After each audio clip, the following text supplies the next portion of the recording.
para a satisfação imediata do seu prazer. O seu paladar controlava a sua alma. O seu Deus era o seu estômago, bem como os seus instintos fisiológicos. Esaú era um homem completamente carnal. Na verdade, aquele guisado saboroso não produziu carnalidade em Esaú, mas apenas revelou uma carnalidade do seu ser. Porque tem um detalhe, né? Quando você olha para a vida do Esaú, o que você percebe é que o Esaú é um modelo de crente nominal, que frequenta as igrejas dos nossos dias.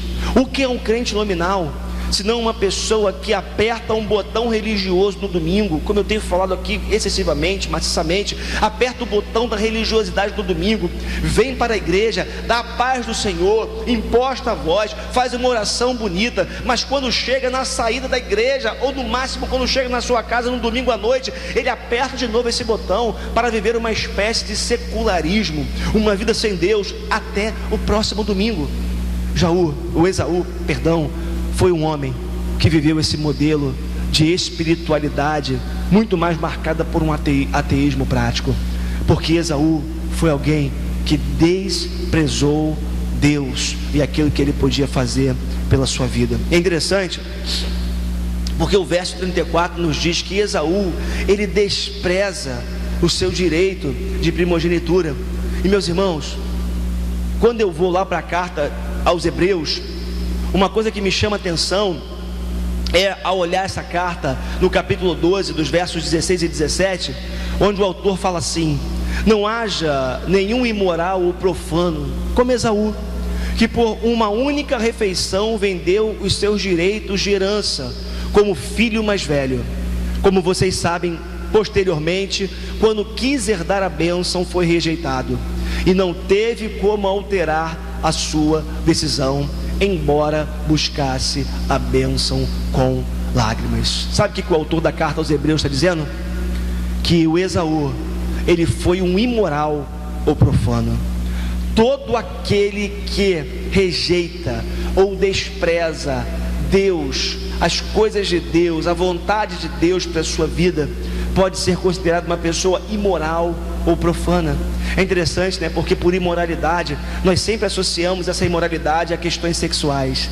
E o autor da carta aos Hebreus vai dizer: se alguém vive um modelo de ateísmo prático, ou seja, intelectualmente até crê na existência de um Deus, mas na prática vive como se ele não existisse, isso é imoralidade, isso é profanação das coisas de Deus, é profanação dessa realidade e dessa presença maravilhosa de Deus. O que acontece, meus irmãos, é que muitas vezes, muitos de nós vivemos a crise, a prosperidade adiada versus a satisfação imediata. É interessante porque verbos como plantar, planejar, sonhar, esperar não faziam parte da vida ou do vocabulário do Esaú, e não fazem parte do vocabulário de muitos cristãos hoje. Sabe por quê?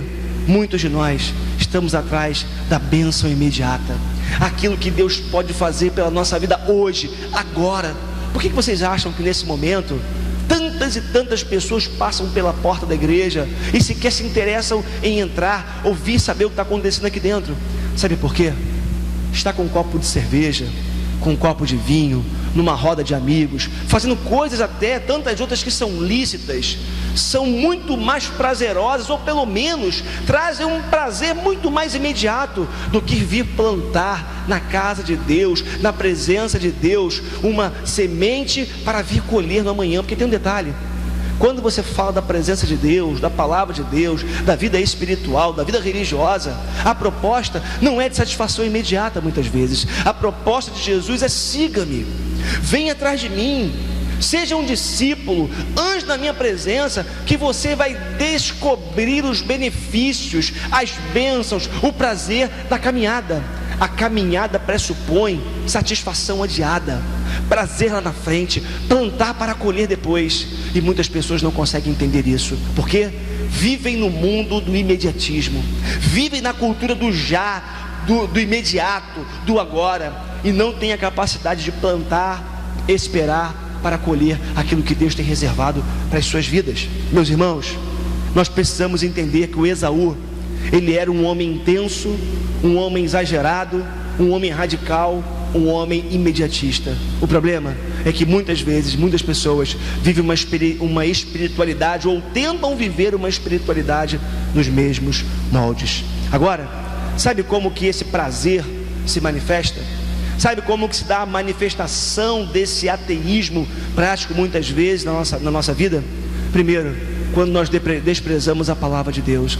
Meus irmãos, quando nós vamos conseguir falar como salmista: ó, como eu amo a tua lei, lâmpada para os meus pés é a tua palavra e luz para o meu caminho. Ó, como eu amo a tua palavra. Meus irmãos, em nome de Jesus, não despreze a palavra de Deus. Deus tem dado a você o privilégio, a oportunidade de ter acesso, liberdade de abrir essa palavra, de comer desse livro, que é uma bússola, é um norte, é alimento para a nossa alma. Coma, engula, se alimente dessa palavra tão maravilhosa que Deus tem para a sua vida. Não despreze mais a palavra de Deus.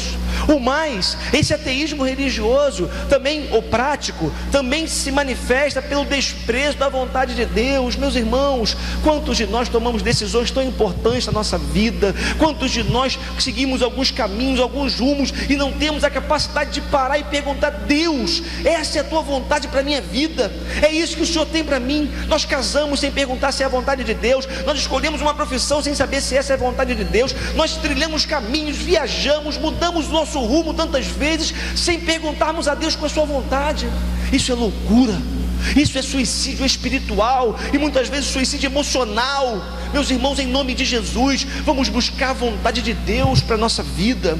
Meus irmãos, nós também vivemos esse ateísmo prático quando nós desprezamos a vida de oração, desprezamos a vida de clamor na presença de Deus, desprezamos a intercessão pelo próximo, desprezamos a oração pela comunhão com Deus, desprezamos o prazer da presença de Deus. Nós vivemos esse ateísmo prático também quando nós desprezamos os dons espirituais. Deus quer derramar dons espirituais sobre a sua igreja. Deus tem um dom espiritual reservado para você. Deus quer abençoar a sua vida. Deus quer dar dons e talentos para que você seja uma bênção na casa de Deus e fora da igreja também. Deus quer que você seja um colaborador no seu reino, e para isso Ele tem ferramentas, para isso Ele tem instrumentos reservados, disponíveis a você, para que você se torne uma bênção no seu reino, na casa de Deus e aonde Deus tem feito você ir. Meu irmão e minha irmã, não despreze os dons espirituais. Não despreze o fato de Deus querer usar você, mas para te usar Ele quer te capacitar, e a forma que Ele escolheu te capacitar é te dando dons espirituais. E mais, quando nós desprezamos a vida de discipulado, nós também vemos manifesto muitas vezes em nós esse ateísmo prático. Meu irmão, minha irmã, em nome de Jesus, muito mais do que fazer convertidos, Deus deseja fazer discípulos. Deus deseja que você se torne um discípulo de Jesus, alguém que entendeu o seu chamado para caminhar, para começar uma jornada, para ser mentoreado, para ser cuidado, e para que você possa cuidar de outras pessoas também. A palavra de Deus para você hoje está dizendo: meu servo, minha serva, meu filho, minha filha, não ande sozinho. Tem alguém com você que você possa abrir o coração, que você possa falar das suas questões, que você possa orar junto, falar das suas tentações, falar das suas lutas, falar das suas crises, falar das suas dores, falar das suas dúvidas, compartilhar suas alegrias e tristezas. Como isso é saudável. Olha, eu, junto com mais alguns pastores aqui da igreja, eu tenho um grupo de mentoria, um grupo de pastores que se reúne toda quarta-feira na nossa igreja ali na Barra, para abrir o coração, para falar de questões da alma, para falar das nossas lutas, das nossas tentações, dos nossos medos. Como isso tem sido terapêutico para a minha alma. Eu queria desafiar você, incentivar você, para que você pudesse sair daqui hoje com uma convicção, com uma certeza, ou com uma decisão no seu coração: procurar alguém espiritualmente mais maduro do que você, para que você tenha alguém com uma espécie de prestação de contas, para que você possa vir a prestar contas da sua vida espiritual, pedir ajuda, pedir oração, caminhar com alguém. Deus chamou você para ser um discípulo de Cristo, que é discipulado e que faz outros discípulos para a glória dele.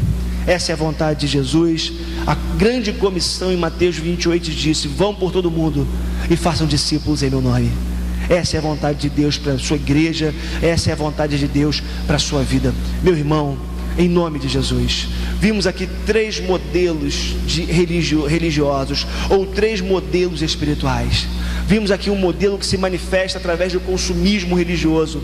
Vimos o segundo modelo que relativiza as questões éticas, que entendem que podem fazer o que bem desejam para alcançar os fins estabelecidos.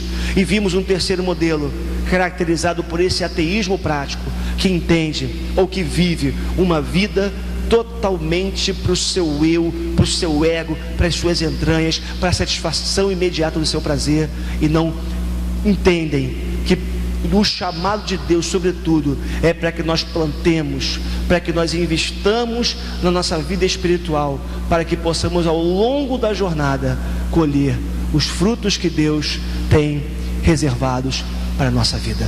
Que você possa ficar com a melhor porção, que você possa ficar com o melhor de todos os modelos, que é a entrega da vida, da alma, da existência para Deus, não por aquilo que Ele pode fazer pela sua vida, embora Ele faça, mas sobretudo por aquilo que Ele é, o teu Deus de graça e de misericórdia.